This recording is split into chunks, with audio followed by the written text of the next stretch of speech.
Prezados irmãos, queridas irmãs, boa noite.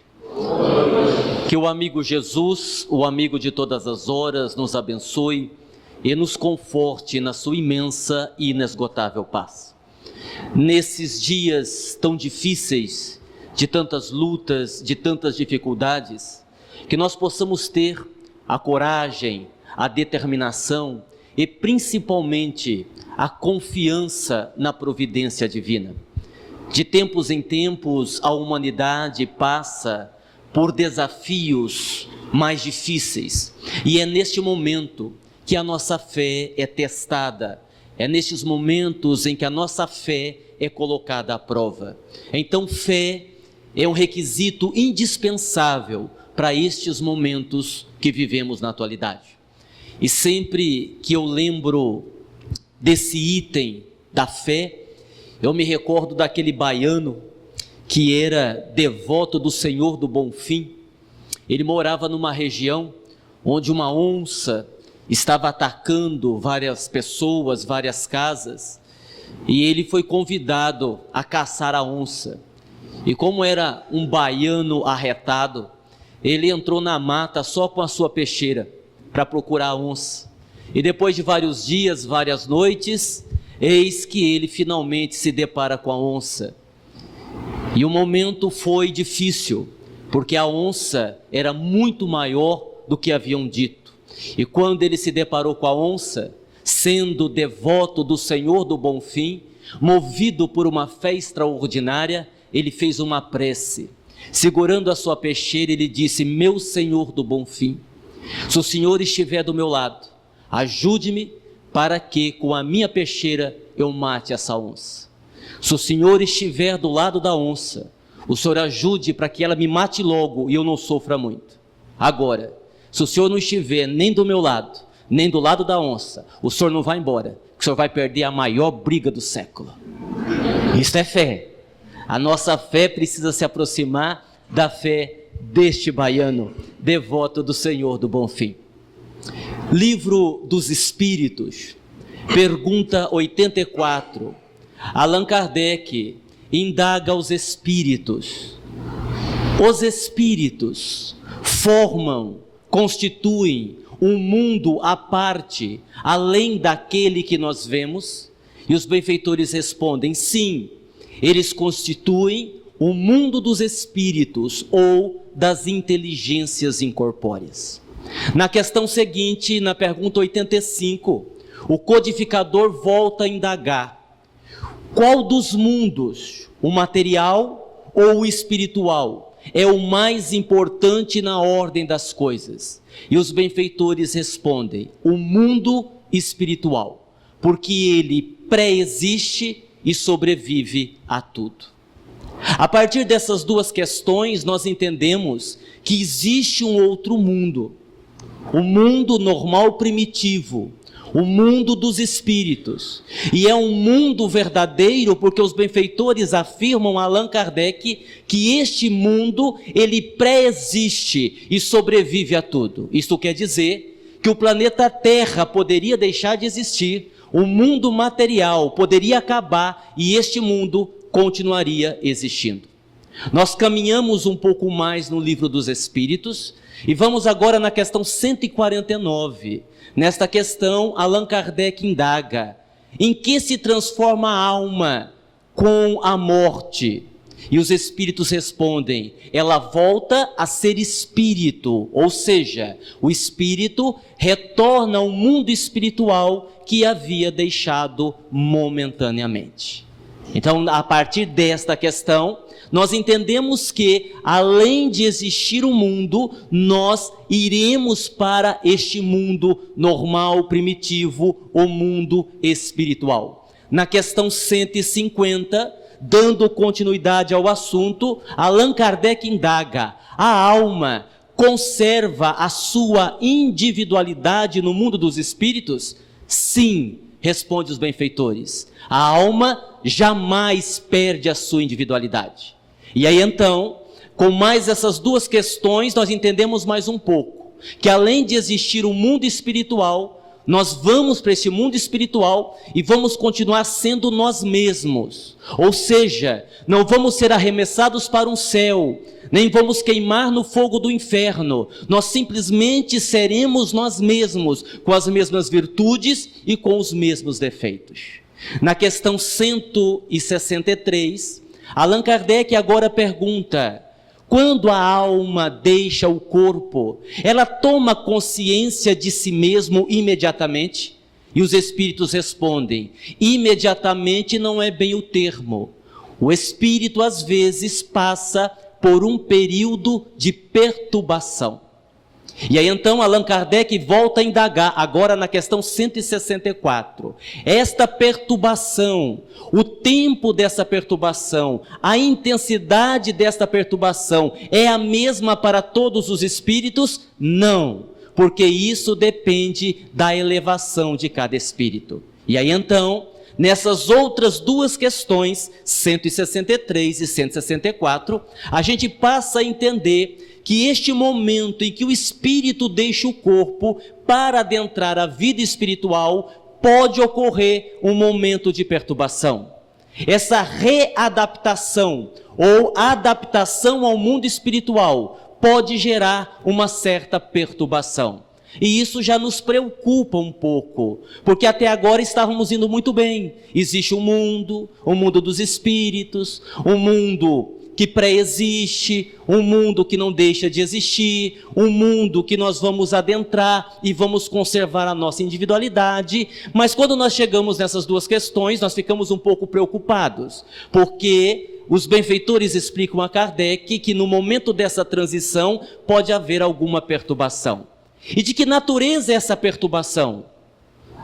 A mais ou as mais variadas possíveis. Peguemos um exemplo simples, corriqueiro do dia a dia. Eu sei que vocês conhecem algum parente, não vocês, algum parente, que tem uma dificuldade em viajar. Porque toda vez que a pessoa precisa viajar, ela já logo diz: olha, eu não posso ficar muitos dias fora, porque o meu intestino não funciona, porque eu só consigo usar o banheiro da minha casa. E a viagem é um tormento, porque ela fica viajando 7 dias, ela fica 7 dias sem ir ao banheiro. Por quê? Porque ela só consegue ir no banheiro da casa dela. Pronto, esse exemplo bastaria para entender uma perturbação. Ora, por quê? Porque quando esse indivíduo desencarnar, de duas uma, ou coloca um vaso sanitário no caixão, para ver se o espírito leva, se ele dá conta de levar, ou, estando no mundo dos espíritos, toda vez que precisa vir ao banheiro, ele volta para a casa dele, pede licença aos benfeitores e vem fazer as suas necessidades fisiológicas. Bem, brincadeiras à parte, com essas questões que eu citei, 84, 85, 149, 150, 163 e 164 do Livro dos Espíritos, nós temos uma noção básica do mundo espiritual. No entanto, foi com André Luiz, no livro Nosso Lar, que nós passamos a ter informações mais explícitas sobre o mundo dos espíritos. Na verdade, André Luiz, através de Chico Xavier, foi o primeiro espírito a abordar com clareza como é a vida no mundo espiritual. Isso na década de 40, há mais de 70 anos atrás, André Luiz falou dos veículos no plano espiritual, quando citou aeróbos. Isso não foi tratado na codificação no Livro dos Espíritos. André Luiz falou sobre as cidades, sobre os hospitais, sobre o dinheiro no plano espiritual, quando citou o bônus hora. André Luiz falou da natureza, André Luiz falou do sofrimento, e nós tivemos então, com o Nosso Lar, um conhecimento mais profundo acerca do mundo dos espíritos. No entanto, a gente acredita que sabemos muito pouco sobre esse mundo espiritual. Apesar dessas informações de André Luiz, nós poderíamos perguntar mais algumas coisas, como por exemplo, se a vida continua e ela continua, para onde vou? Onde vou morar? Terei que pagar aluguel? Vocês já se perguntaram isto? Porque André Luiz nos explicou que existem construções no mundo espiritual, que o espírito não fica flutuando, nem saltando de uma nuvem para outra, ainda bem, porque quando eu não conhecia o espiritismo, eu ficava muito preocupado com aquela imagem que haviam me passado quando eu era criança, daquela ideia de que você, considerando que você vai para o céu, e como eu considerava que ia, e ainda considero, aquele saiote ridículo, com aquelas asas, eu ficava pensando, como é que eu vou entrar no lugar, no outro, com aquelas asas? As asas não é nada, mas aquele saiote é uma coisa um tanto que ridícula. Então, os espíritos demoliram essa crença. A explicação do livro dos Espíritos e as obras de André Luiz nos chamam a atenção para que não. Que se aqui nós temos uma cópia imperfeita do mundo espiritual, é óbvio que quando nós chegarmos no mundo espiritual, nós vamos encontrar muita coisa semelhante ao que temos aqui. Então o espírito vai morar em casa. Tá, na casa de quem? Nós vamos ter que comprar uma casa? Vão nos alugar uma casa? Isso parece uma bobagem e não é. Sabem por quê? Porque quando André Luiz recebe alta do hospital, isso está lá no nosso lar, ele se depara com um problema. Qual o problema? Ele não tinha para onde ir. Ele não tinha família que estaria naquela dimensão, e ele não tinha casa. Se não fosse um enfermeiro do hospital oferecer a casa para André Luiz, ele não tinha para onde ir. Então quer dizer que nós vamos precisar de uma casa quando nós morrermos. E todo mundo sabe, eu acredito que sim, que nós vamos morrer. Vocês estão sabendo disso, né? Vocês foram informados. Com exceção da rainha Elizabeth, todos nós vamos morrer. Menos ela não vai morrer nunca. Vão passar os séculos, ela vai continuar sendo rainha. Com exceção dela, todos nós vamos morrer. E aí nós vamos elaborando as questões. Terei que arrumar um emprego? Aqui todos nós temos uma profissão. Como é que funciona do lado de lá? André Luiz, que aqui era médico, não recebeu a mesma incumbência quando teve a oportunidade de trabalhar. No que é que eu vou trabalhar? O que é que eu vou fazer? Será que as profissões que tem aqui também tem lá? E se não tiver, eu faço o quê? É uma pergunta que temos que fazer. O que mais? Olha, isso aqui é interessante. Se eu deixei esposa aqui, na terra, deixa eu comentar. Voltando ao nosso lar. André Luiz cita que no plano espiritual há casamentos, que as pessoas se casam. Muito bem, vamos supor que eu esteja desencarnado, desencarnei. Conheço lá um espírito do sexo feminino, me simpatizo, resolvo me casar, mas aqui na terra eu era casado. Será que isso pode ou vai caracterizar a bigamia? Porque eu fico com uma esposa aqui na terra e outra lá do outro lado. Vocês estão acompanhando o raciocínio? A gente está falando num tom de brincadeira, num tom bem-humorado, mas é interessante essas reflexões, porque mesmo sendo espíritas, nós às vezes temos uma mente muito fechada, uma mente muito, digamos assim, uma mente não muito aberta para a gente fazer esse raciocínio. Existe sexo? Olha que coisa interessante. Se eu que sou ser humano não morro, e o meu cachorro, que eu adoro, e o meu gato de estimação, se eles também não morrem, para onde é que eles vão?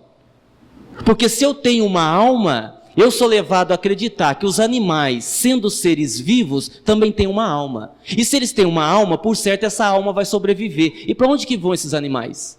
Será que eu posso reencontrar o meu cachorro, o meu gato do lado de lá? O que mais? Qual a moeda em circulação na vida espiritual? Existe dinheiro por lá? Vou reencontrar as pessoas que amo e aquelas que eu odeio. E aquela pessoa que você ficou devendo e não pagou aqui na terra, você já parou para pensar nisso? Sim, porque se você vai reencontrar os seus entes queridos, e com certeza você vai, você também deve reencontrar aquele cara, aquela pessoa que você ficou devendo, nunca mais pagou. E aí como é que faz? A dívida acabou porque você desencarnou, ou você vai ter a dívida do lado de lá e vai ter que ressarcir de alguma forma? Já pararam para pensar sobre isso? Então quem deve aí na praça, preste atenção. Aqui, as pessoas que fiquei devendo, elas também não morreram. Será que elas vão me cobrar? Então são questões que o livro, As Dimensões Espirituais, vem tratar. E o espírito José Lázaro, que escreve o livro As Dimensões Espirituais, Esse aqui é o outro livro, Morri, Sobrevivi, Para Onde Vou, também do José Lázaro, e este aqui é o lançamento. O livro O Espírito José Lázaro, logo no começo do livro, e aqui tem uma fala de Rubem Alves, que eu encontrei e eu achei assim muito interessante para a nossa reflexão. Rubem Alves escreve assim: um Deus que tenha uma câmara de torturas chamada inferno não merece o meu respeito e muito menos o meu amor. Obviamente, porque essa ideia de inferno eterno, essa ideia de punição, essa ideia de castigo, ela não condiz com a bondade de Deus. E logo em seguida, Rubem Alves faz um comentário também muito interessante: não tenho problemas com Deus, mas tenho problemas com aquilo que os homens pensam sobre Deus. Isso é uma grande verdade. A realidade é uma coisa, o que nós pensamos sobre a realidade é outra. E o Espírito José Lázaro, agora sim, nós temos aqui um avião que eu adoro o avião. Eu sou apaixonado por avião. Eu assim, quando tenho que viajar de avião, é uma maravilha, eu fico tão feliz. Porque olha, não existe nada pior para quem tem medo de avião ter que voar. Porque eu costumo brincar, mas é uma brincadeira séria. Eu costumo brincar dizendo o seguinte, que há um complô entre piloto, copiloto, aeromoça, para deixar você mais traumatizado do que você já é, quando você tem medo de voar. Porque assim que você entra no avião, a aeromoça diz assim, quem nunca viajou e vai viajar, vai descobrir que é desse jeito. Ela diz assim: senhores passageiros, desliguem todos os aparelhos eletrônicos, inclusive o aparelho celular. Agora veja, você já está com medo. Hoje em dia, desligar o celular é quase igual perder um ente querido. Sim, porque a gente não desliga o celular nem para ir ao banheiro. De vez em quando uma pessoa me diz, estou sem celular. Aí você pergunta, por quê? Caiu dentro do vaso. E eu fico me perguntando o que o celular está fazendo dentro do banheiro, e pior, dentro do vaso. Nem para tomar banho a gente se desliga do celular. Agora você veja, você está com medo, aí manda desligar tudo, você desliga o aparelho celular, você se sente sozinho, solitário. E a aeromoça continua o processo de traumatizar você. Ela diz assim, senhores passageiros, desliguem os aparelhos eletrônicos. Se por acaso o avião sofrer uma despressurização, eu demorei 1 ano para saber o que era isso. Se por acaso o avião sofrer uma despressurização, máscaras de oxigênio cairão do compartimento acima da sua poltrona. Agora veja, o avião nem decolou. Veja como é dramático. O avião nem decolou. Você já está sozinho, sem celular. E você é informado que você pode ter falta de oxigênio lá em cima. Isso é tão perigoso que já tem máscaras preparadas para cair. E a aeromoça continua: se por acaso houver uma criança sentada ao seu lado, coloque primeiro a máscara em você, depois na criança. E eu sempre penso nessa hora, isso não precisa nem pedir. É óbvio que eu vou fazer. Primeiro eu me salvo, se der tempo eu salvo alguém, se não der que morra, eu vou salvar eu mesmo. Mas é óbvio, qualquer pessoa vai se salvar primeiro. Imagine se sem ar para respirar, você vai ficar preocupado porque está sentado, você vai estribuchar e vai morrer. A gente é tão egoísta que corre o risco da gente pegar a máscara do outro também para a gente, para ter certeza que não vai morrer. E ela continua: se por acaso a aeronave pousar na água, e ela diz isso como se o avião pousar na água fosse a coisa mais natural do mundo. O seu assento é flutuante, retire-o e leve para fora da aeronave. Meu Deus! Essa aeromoça não deve ser brasileira.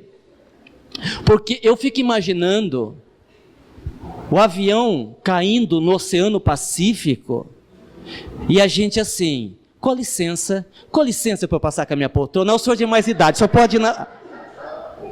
Nós vamos morrer lá dentro se matando para ver quem sai primeiro do que afogado, gente. Então, é dramática. Bom, deixando esse drama de lado, eu coloquei um avião aqui em chamas por uma razão simples. O José Lázaro, a gente percebe que ele tem um objetivo com o livro, faz a gente pensar. E ele começa o livro, no primeiro capítulo, narrando um acidente aéreo. O ocorrido é um fato verídico. Ele não dá maiores informações sobre o acidente. Não tem no livro. Vocês vão ver, eu perguntei para o José Lázaro que avião que era, quando foi, ele não dá essa informação. Ele apenas cita a queda de um avião numa mata, numa floresta. Havia ali mais de 150 passageiros e todos desencarnam. Todos morrem na queda do avião.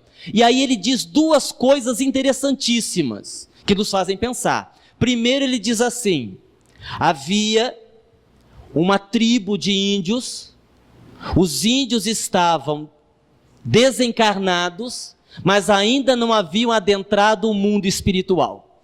E eles então passaram a auxiliar no resgate dos passageiros desencarnados. E isso faz a gente pensar. Vamos citar de novo. Havia ali naquele local uma tribo de índios, vários índios desencarnados, mas que não haviam adentrado a vida espiritual. Ora, se nós estamos desencarnados, nós só podemos estar na vida espiritual? Como é que é isto? E aí ele continua, e num dado momento ele diz assim, uma frase também perturbadora: quase todas as pessoas que estavam no avião tinham o karma de morrer naquele acidente aéreo. Qual é o problema desta frase? A palavra quase. Ora, porque se ele está dizendo que quase todas as pessoas que estavam no avião tinham que morrer daquela forma, quer dizer que tinha alguém no avião que não tinha que estar ali. Se ele não tinha que estar ali, ele não tinha que ter desencarnado. Então por que é que desencarnou?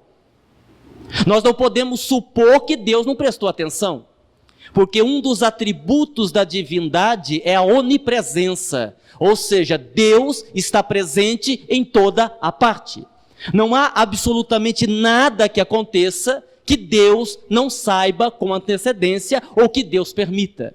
Então o problema não é de Deus. Mas se o problema não é de Deus, e se o homem não tinha que estar no avião, e o homem estava no avião, e o homem desencarnou, quer dizer então, vamos supor, que é possível morrer antes da data programada, ainda que eu não cometa suicídio.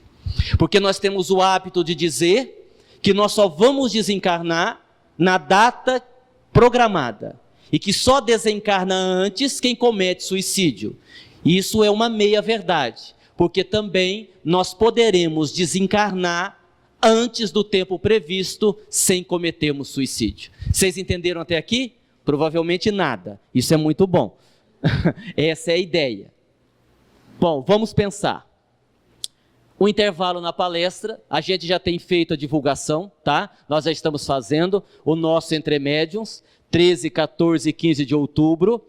Tema: o homem do século 21 em busca da saúde integral. É o evento que nós realizamos todo ano. Esse ano com os oradores Agnaldo Paviani, Dr. Hans Espírito, Irmã Ayla, que é uma freira lá de Fortaleza, que falará no nosso evento, Lindomar Coutinho, Marcos Leão e Naum Castro. Estão todos convidados, desde já. As inscrições, www.editorasintonia.com.br, a partir do dia 1º de abril, que apesar de ser dia da mentira, a inscrição é verdadeira. Muito bem.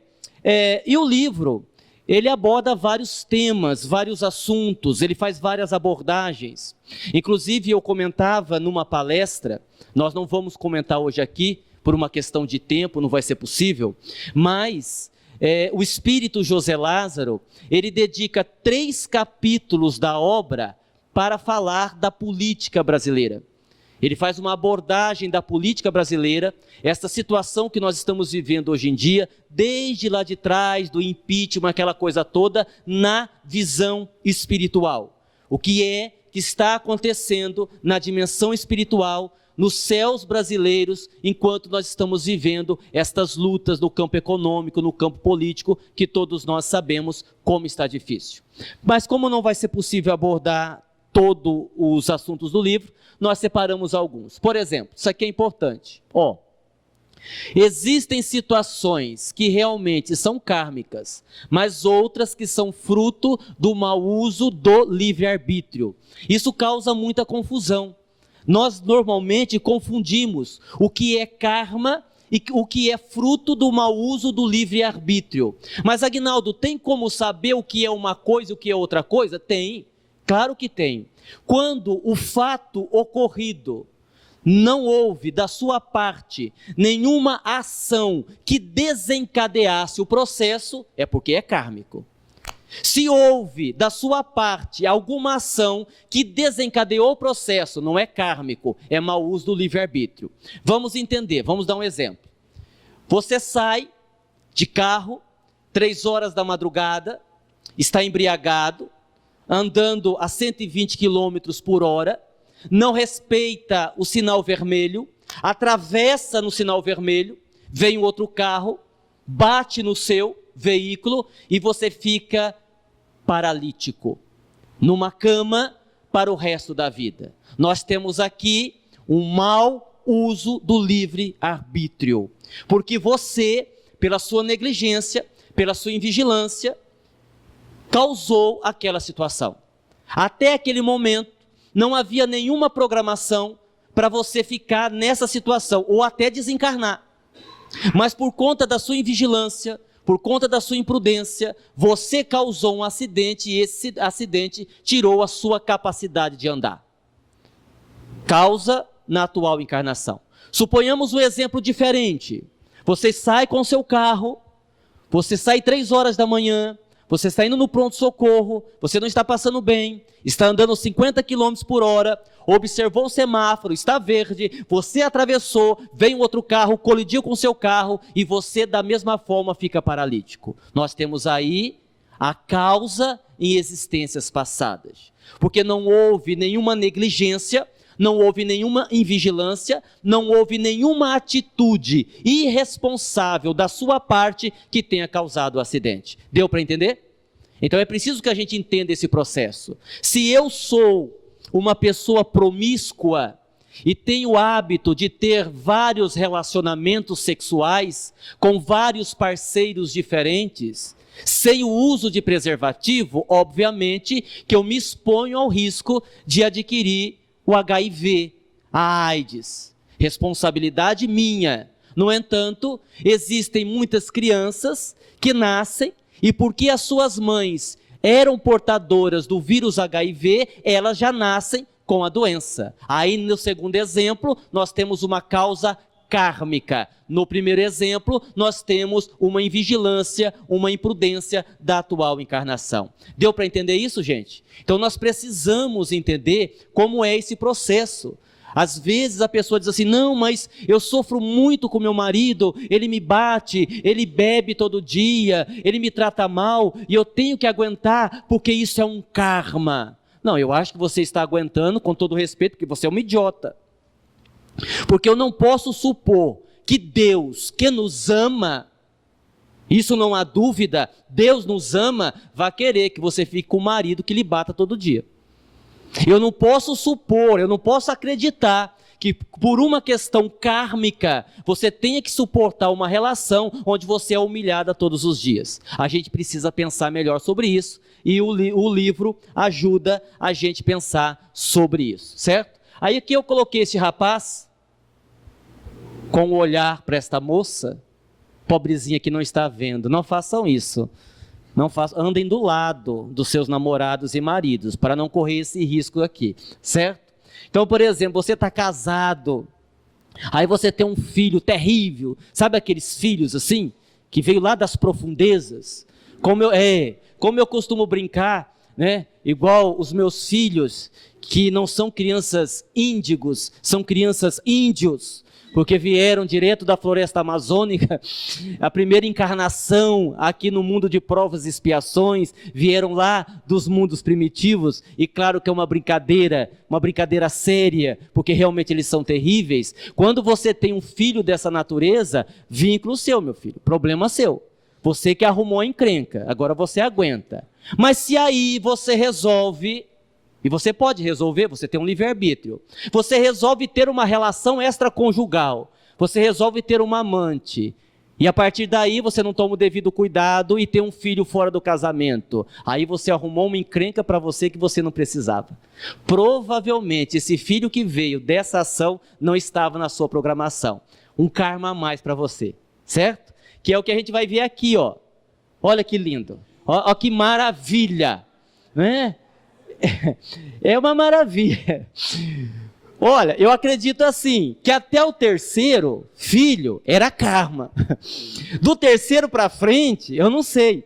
Essa cena aqui me fez lembrar de um casal que eu atendi uma vez, e o rapaz veio reclamar comigo, que estava muito difícil a situação, né? Ele estava desempregado, 7 filhos para criar. Eu disse, mas o senhor não consegue emprego? E a sua esposa, por que a sua esposa não procura emprego? Talvez para ela seja mais fácil. Não, ela não pode, ela está grávida. Mas ela está grávida de novo? Sim, está de novo. Bom, então está vindo o 8º? Não, ela está grávida de gêmeos, o 8º e o 9º. Eu disse, mas meu irmão, pois é, seu Aguinaldo, o senhor sabe como é que é, né? Ela desempregada, eu desempregado, não tem televisão em casa, a gente fica nós dois lá olhando para o outro o dia inteiro. Então essas coisas vão acontecendo, e aí vai acontecendo isso. Eu não sei se vocês sabem, acontece isso, né? É aquela parte da nossa vida que não tinha programação. São aqueles problemas que nós arrumamos por conta própria. Eu dei esse exemplo aqui, mas aí você pode jogar para o teu lado profissional, você pode jogar para o campo afetivo. Existe uma série de situações onde até um presente momento, até um limite, era algo que você tinha que passar. Porque existem muitas coisas na vida que realmente estão dentro de uma programação, que são kármicas, que você está resgatando um débito do passado, é verdade. Agora, de um momento para frente, quando você não sabe conduzir a sua vida, você passa a adquirir problemas extras, porque você não está tendo habilidade para lidar com a vida. Vocês entenderam? Que é o caso deste jovem senhor aqui, numa situação difícil. Muito bem. O que mais que o livro fala? Eu peguei alguns tópicos para a gente ir pensando. Programação reencarnatória quase sempre é relativa, não absoluta. O livro fala muito sobre isso, ela não é absoluta. Ou seja, algumas coisas da nossa vida estão programadas, outras não. Então eu poderia questionar assim, vamos imaginar a seguinte situação. Para a gente entender lá o cara que estava no avião, que não tinha que estar, não tinha que morrer e acabou morrendo. Imagine que você precise do médico, 3 horas da madrugada, médico do SUS, certo? E você chega lá para ser atendido, é uma coisa grave, você precisa ir para o centro cirúrgico. O médico está no período de carnaval, além de estar com sono, está embriagado, e é ele que vai fazer a sua cirurgia. Não é hora de você desencarnar, mas diante dessa situação, uma cirurgia de emergência, às 3 horas da manhã, com o médico com sono embriagado, o risco de você desencarnar é muito grande. E eu então pergunto a vocês, você desencarnaria nessa situação, mesmo que não seja o momento de você desencarnar, sim ou não? Mais ou menos, né? Mais ou menos não tem jeito. É igual mulher grávida, não existe mulher meia grávida, ou ela está grávida ou ela não está. Mas neste caso existe, é mais ou menos mesmo, sabe por quê? Aí entra uma coisa que nós nunca prestamos atenção. O Dr. Inácio Ferreira fala muito disso. Ele fala do karma da falta de merecimento. Talvez você chegue numa situação dessa sem nenhum mérito, com a sua ficha, digamos assim, em branco. Como você não tem nenhum mérito, como você não justifica a sua estadia aqui na Terra, pode acontecer uma desencarnação antes da data prevista. Aguinaldo, quer dizer então que se a pessoa estiver no lugar errado, na hora errada, ela pode desencarnar antes da hora? Não, não, não. Se ela estiver no lugar errado, na hora errada e fazendo alguma coisa de errado, aí ela pode desencarnar antes do horário previsto, sem dúvida alguma, sem que ela tenha uma intenção de cometer suicídio. Ok? Vocês entenderam? Vocês entenderam? Então, se ficarem ruins, 3 horas da manhã, é melhor esperar até amanhecer o dia, porque vai que a sua ficha está vazia, então você pode ter uma surpresa desagradável. Muito bem, isso aqui tudo é o nosso passado. Eu queria achar uma imagem que pudesse dar uma ideia do que significa as nossas encarnações passadas. É isso daqui. É isso daqui. Sucata. Sucata. O livro também fala disso, porque é muito comum pessoas simpatizantes da doutrina espírita questionarem assim, já me perguntaram muito isso, Aguinaldo, por que nós não lembramos daquilo que fizemos em outra encarnação? Porque assim, se a gente lembrasse do que fez em outra encarnação, essa seria mais fácil, porque eu saberia onde eu errei, e isso me ajudaria a tomar atitudes corretas nessa encarnação. Por que é que eu não lembro? Por uma razão muito simples, isso nos afetaria negativamente o nosso emocional, ou seja, a lembrança dos nossos equívocos nos perturbaria o campo emocional. Imagine você tendo contato com a sua reencarnação passada, vindo a descobrir que aquela menina que é a sua filha hoje foi a mesma mulher que você estuprou na encarnação passada. Imagine você tendo a informação que a sua esposa dessa atual encarnação foi a mulher que lhe traiu e lhe assassinou na encarnação passada. Como é que você iria lidar com isto? Perceberam? Porque uma coisa é alguém dizer, olha, eu acho que você já foi casado com fulano, isso é uma coisa. Agora, você ter a lembrança nítida do que aconteceu, do que você fez, imagine você ter a lembrança de que aqueles teus 3 filhos foram suas vítimas no passado, você os assassinou com as próprias mãos.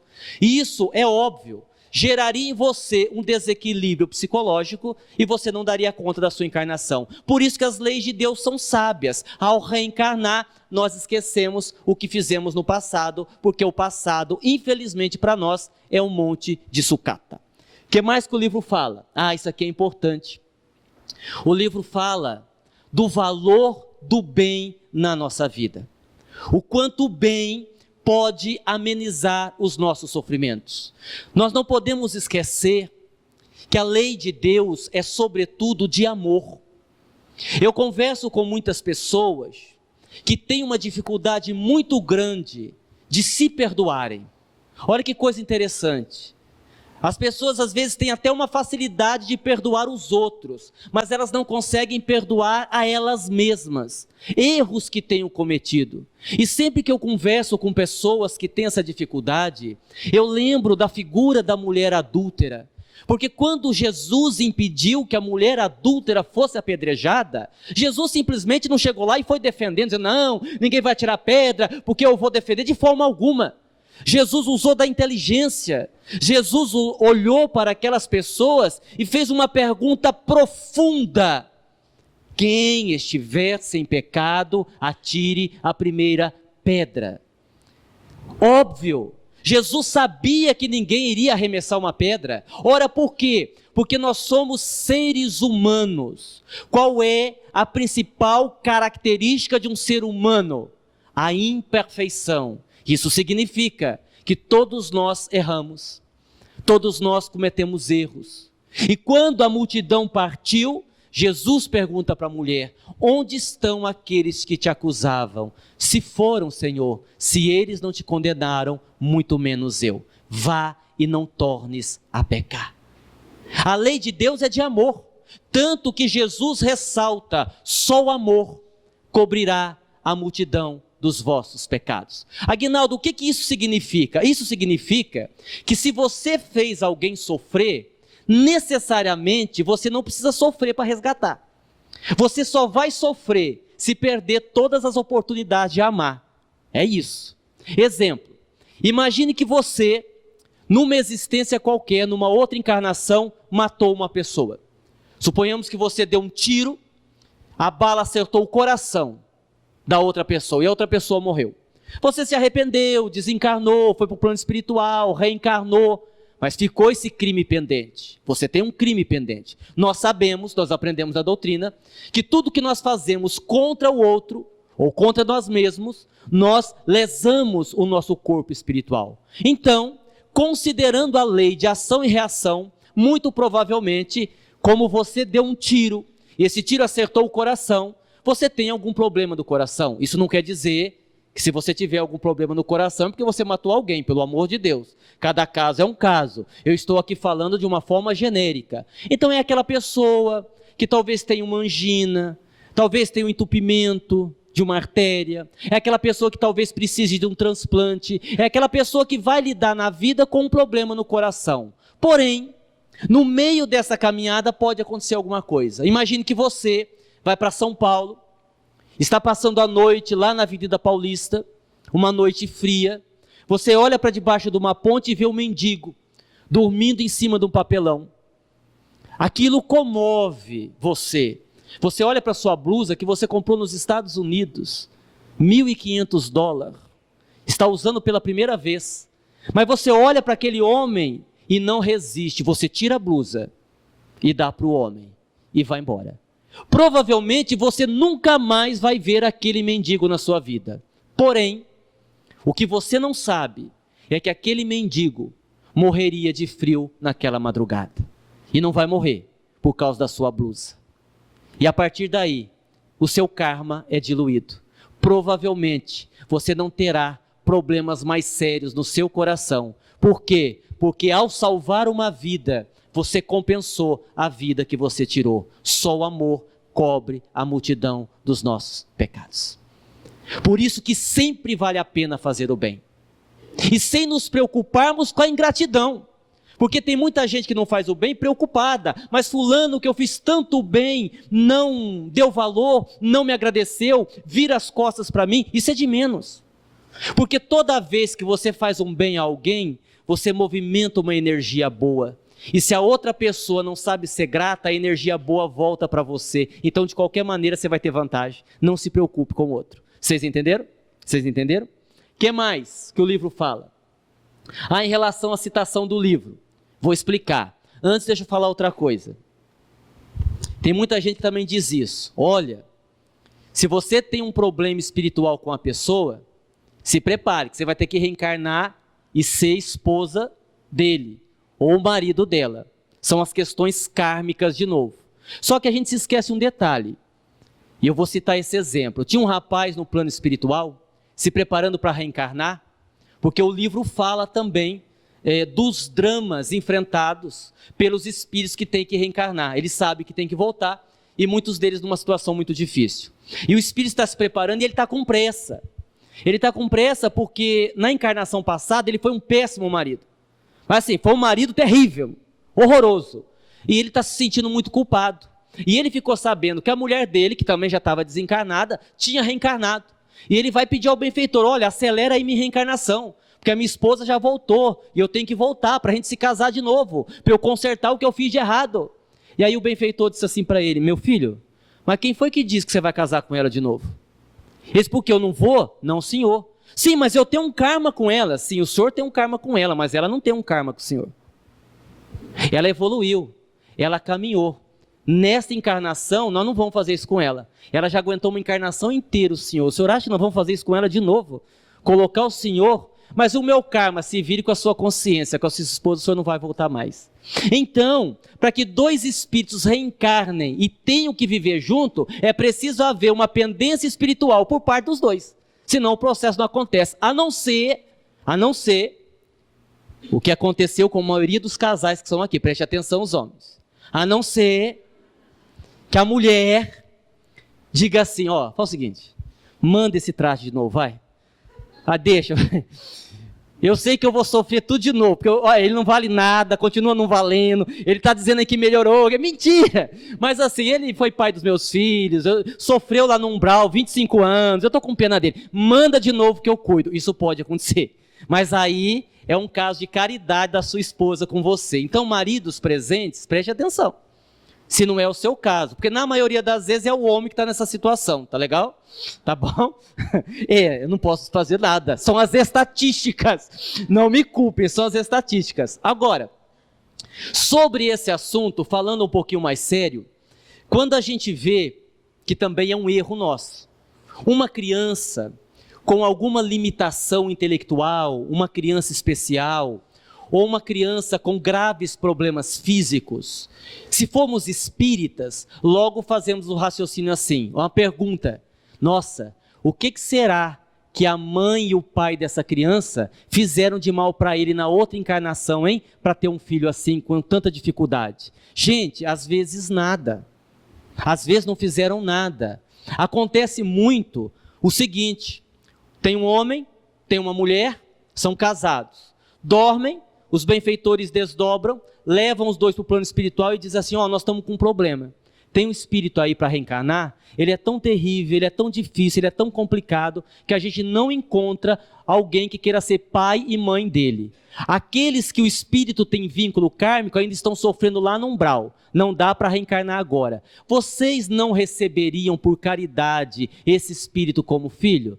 Sim, nós recebemos. E esse pai e essa mãe passa a cuidar dessa criança sem nenhum vínculo kármico. E isso tem um nome, chama-se pais neutros. São aqueles pais que não têm nenhum vínculo kármico com o filho. Fizeram por uma questão de caridade mesmo. Isso também existe. Vocês estão percebendo como o assunto vai desdobrando? Como a gente vai ficando curioso e o Espírito vai explicando? Quer dizer, a gente fica aqui a noite inteira. Não vamos ficar, mas poderíamos ficar.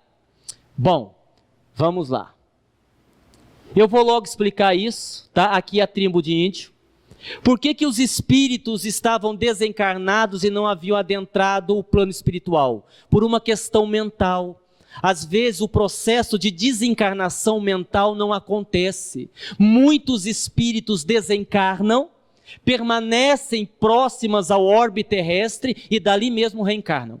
Não adentram a vida espiritual. Aguinaldo, mas será que isso pode acontecer? Pode. Quer ver como pode? Vou dar um exemplo. Eu vou pedir para alguém erguer a mão, não sei se aqui tem, eu acredito que tenha. Tem alguém aqui que já se lembrou, sim, nem que seja um flash, a lembrança de um lugar, a lembrança de uma pessoa, alguém aqui na plateia que já tenha se lembrado de alguma coisa de encarnação passada? Erga a mão, nem que seja pouca coisa. Tá, 1, 2, 3, 4, 5, 6, bastante gente. Isso acontece. A gente tem aqueles flashes, a gente tem aquela lembrança. Agora, interessante, vocês já pararam para observar que ninguém se lembra do plano espiritual? Nós nos lembramos da encarnação passada, mas não nos lembramos do intervalo de uma encarnação para outra. Ora, se nós já desencarnamos várias vezes, nós deveríamos trazer em nós a lembrança do mundo espiritual. Por que que o mundo espiritual, para quem desencarna, parece tão estranho se ele desencarnou um monte de vezes? Por causa desse fator. A maioria de nós desencarnamos e reencarnamos de uma forma inconsciente, pela força da própria lei. Aqueles índios, eles desencarnaram de uma tribo que vivia ali na mata, índios encarnados, eles permaneceram ali porque era o habitat natural e dali mesmo iriam reencarnar. Ok? Vocês entenderam essa parte? Vocês entenderam? Aguinaldo, e o cara do avião? Bom, é fácil de entender o cara do avião. Havia um empresário corrupto, coisa rara no nosso Brasil, né? Empresário é coisa rara no nosso Brasil, é verdade. O empresário corrupto que tinha uma ligação com um político e juntos eles subornaram o dono de uma empresa de um outro estado e ficou acertado um valor, propina. Ficou acertado o valor da propina. Esse empresário corrupto estava no avião para levar o dinheiro, a propina, para o empresário que ele havia subornado. Isso quer dizer que se esse empresário não fosse corrupto, não teria ligação com o político corrupto. Se não tivesse ligação com o político corrupto, não iria subornar o outro empresário. Se não subornasse o outro empresário, não precisaria levar o dinheiro. E se não precisasse levar o dinheiro, não estaria dentro do avião. Ele desencarnou antes da hora? Sim, ele antecipou a sua desencarnação. Isso chama-se mau uso do livre-arbítrio. Então, às vezes, você está no lugar errado, na hora errada, fazendo alguma coisa errada, e aí vai sobrar para você. Então, preste atenção no que você faz. O que é importante sabermos sobre a vida dos espíritos? Bom, primeiro é importante sabermos sobre a nossa vida, né? A vida aqui, porque essa curiosidade sobre a vida dos espíritos, ela é saudável desde que a gente tenha os pés no chão e se preocupe com a nossa encarnação. Porque não tem sentido eu me preocupar com a vida fora da matéria se eu não consigo conduzir a minha vida aqui na matéria, tá? Essas informações servem para nós abrirmos o nosso pensamento, para nós entendermos melhor o funcionamento da vida, para nós nos relacionarmos bem. Se não for para isso, isso aqui não serve para nada.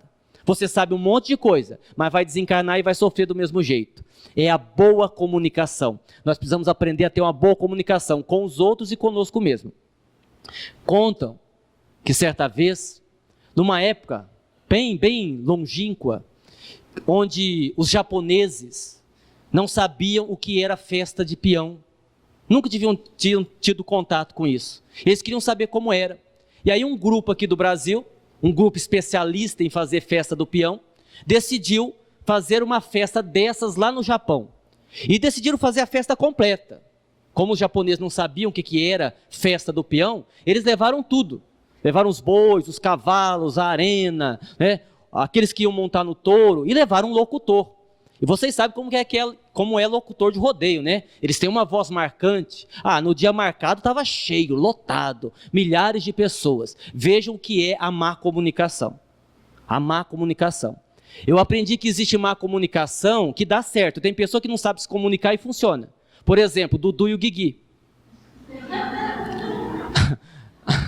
Há uns anos atrás, eu dizia assim: Dudu, você escovou o dente? Ele dizia: escovi. O Guigui falava: não escoveu não. E entre escovi e escoveu, eu entendia que ele não tinha escovado o dente. Fora essa parte, né, tem comunicação, quando ela é mal feita, ela não dá certo. E aí tudo preparado, milhares de pessoas sentadas, o locutor pegou o microfone com aquela voz marcante e disse: queridos companheiros, sejam todos bem-vindos. Segurem-se nas cadeiras, porque hoje o chão vai tremer. Em 5 minutos não sobrou um, desapareceu todo mundo? Como é que o cara fala que o chão vai tremer no Japão, que tem um terremoto por semana? Destruiu a montaria, o rodeio antes de começar. É coisa terrível, é a má comunicação. Ou seja, a gente aprendendo algumas coisas, a gente tem mais possibilidade de fazer uma boa comunicação. Olha, e aqui a gente tem um resumo daquilo que eu já falei, bem rapidinho. Na programação reencarnatória, só reencarnamos juntos da pessoa que temos dívidas, e se a pendência espiritual for de ambos. Nós já falamos sobre isso. Está aqui, né? São os famosos casamentos, não de almas gêmeas, mas de pessoas algemadas umas às outras. Estamos pagando erros da encarnação passada. Essa frase precisa ser colocada no plural.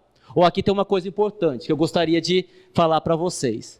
Eu vou passar para frente, senão vai ficar passando isso daí, e vocês vão ficar distraídos olhando para isso daí, não é? E não vão prestar atenção aqui no que eu estou falando. Deixa eu explicar uma coisa para vocês, muito importante. Nós temos o hábito de dizer assim: o que será que eu fiz na encarnação passada para sofrer o que eu estou sofrendo? E é uma expressão equivocada. Por quê? Porque toda vez que eu for falar do passado, eu tenho que me referir ao passado no plural. Vejam, raciocinem comigo. O espírito, ele evolui ou estaciona, ok? Correto? É isso que nós aprendemos no espiritismo. O espírito não piora, ele estaciona ou melhora. Isso quer dizer o quê? Isso quer dizer que a natureza humana não dá saltos. Não dá saltos. Nós vamos evoluindo gradualmente.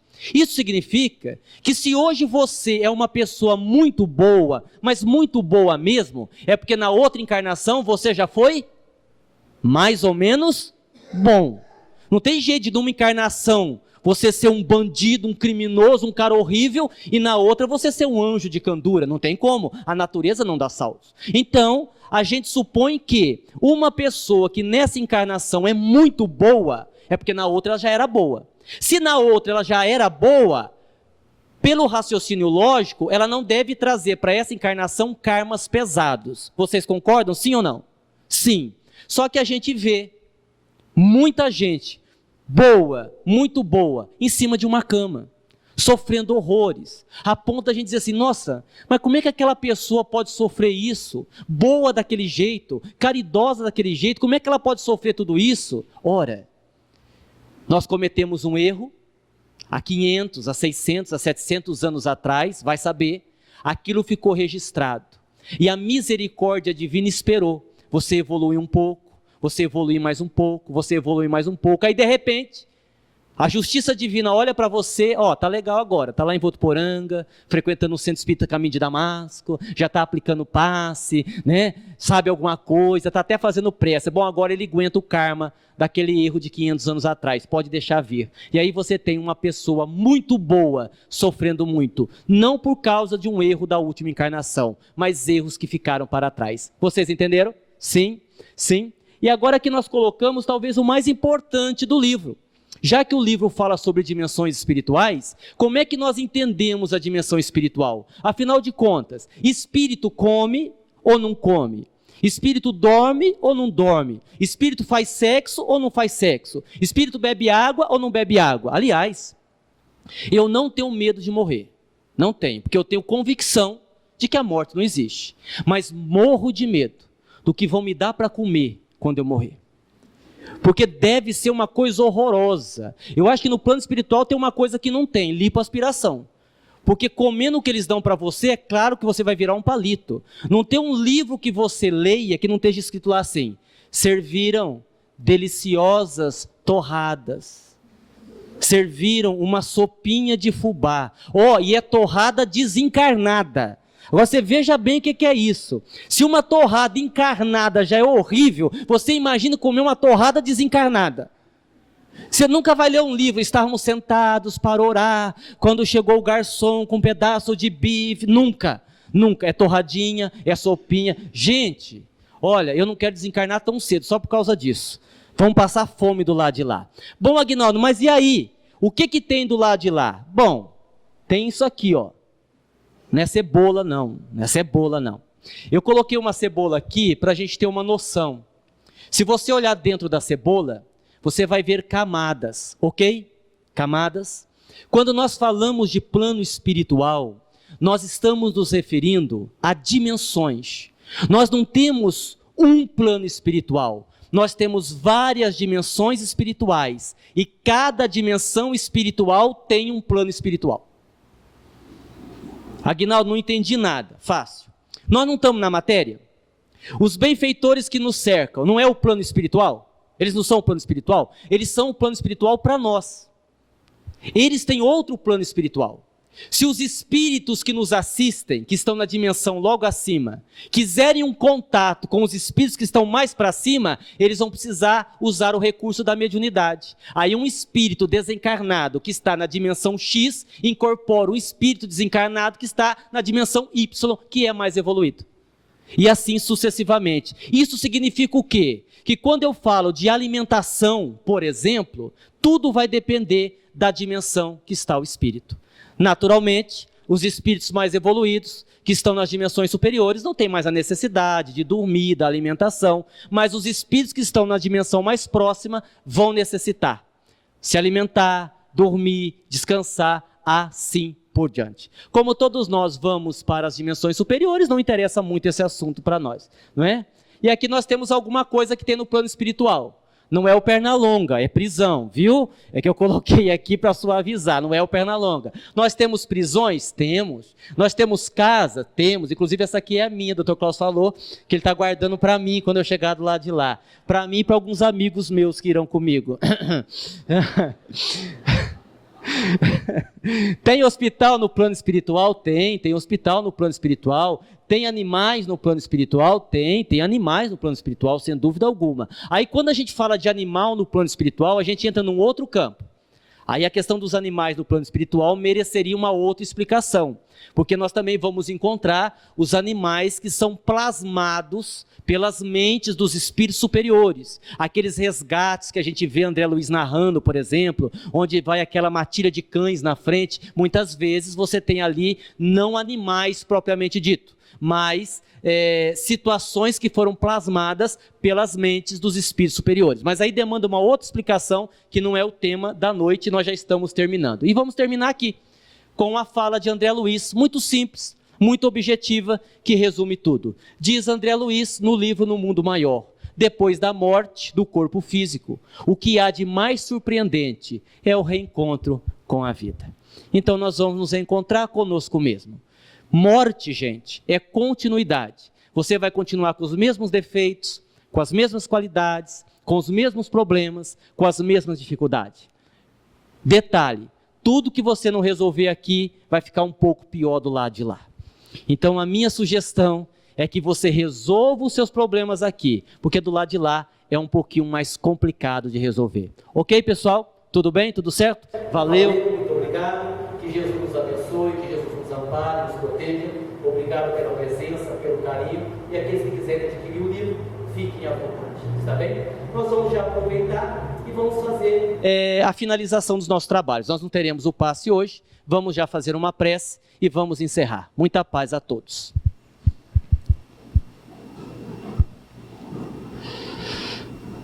Nós vamos, neste momento,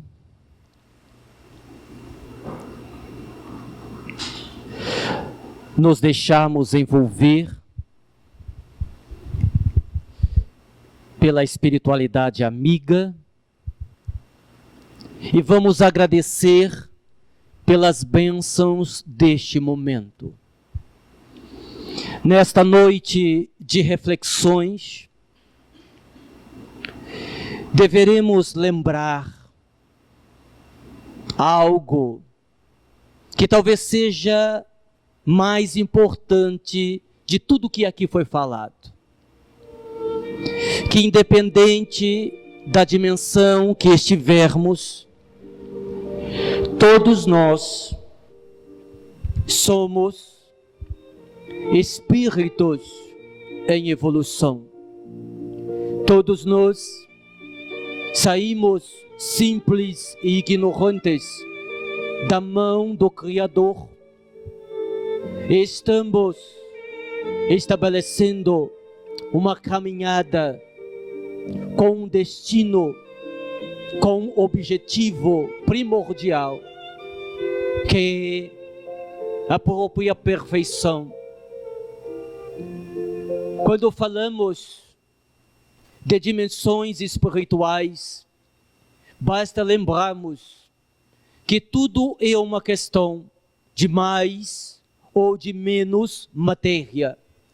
Nós, espíritos que estamos numa dimensão que vibra diferentemente da dimensão material, também temos as nossas necessidades, também temos as nossas dificuldades, também temos as nossas lutas. Nós que atuamos na área da medicina, com muita frequência ouvimos pessoas dizendo: eu estou cansado da vida, eu queria morrer, por que é que Deus não me leva de uma vez? Por que é que Deus não termina com esse sofrimento? Eu quero deixar o corpo, eu quero deixar esta carcaça, eu quero me libertar. O equívoco, meus irmãos, é que a morte não significa necessariamente libertação. A morte apenas tira de você o corpo mais denso. A morte apenas libera o espírito da matéria mais densa. Todavia, as lutas, os vícios, os desequilíbrios, a inabilidade para lidar com os sentimentos acompanham o espírito. Não se iludam, porque as lutas na dimensão espiritual são mais difíceis do que as lutas no mundo material. Não criem a ilusão de que vindo para cá tudo será mais fácil. É ingênuo pensar que os espíritos resolvem tudo com a força do pensamento. Talvez isto sim aconteça nas dimensões superiores. Nestas, próximas do orbe, não. Nós derramamos suor, nós derramamos lágrimas e também às vezes derramamos sangue nas nossas lutas, nos nossos trabalhos, nos socorros espirituais. Nós não usamos a força do pensamento, usamos muitas vezes a força dos braços. O trabalho do espírito muitas vezes é braçal. Quando vamos resgatar algum espírito sofredor nas regiões de dor, nós vamos com padiolas, nós vamos com enfermeiros, nós precisamos fazer curativos, porque o corpo espiritual também adoece. O corpo espiritual é passível de ferimentos e nós precisamos de trabalhos físicos para o socorro. Não almejem a desencarnação achando que vão se livrar dos problemas. Os problemas existem em qualquer dimensão espiritual. Os problemas só desaparecem quando nós decidimos amar. Quando nós amamos verdadeiramente, quando nós desenvolvemos em nós este amor, não importa se estamos encarnados, desencarnados, não importa qual dimensão estamos, nós vamos ser felizes, porque o amor é o alimento das almas que já compreenderam o quanto é bom amar. O amor é o alimento que Jesus nos trouxe, é o único alimento que nós precisamos para termos uma vida saudável, sob o ponto de vista psíquico, físico e espiritual. Lembremos que as dimensões variam ao infinito, são incontáveis as dimensões espirituais.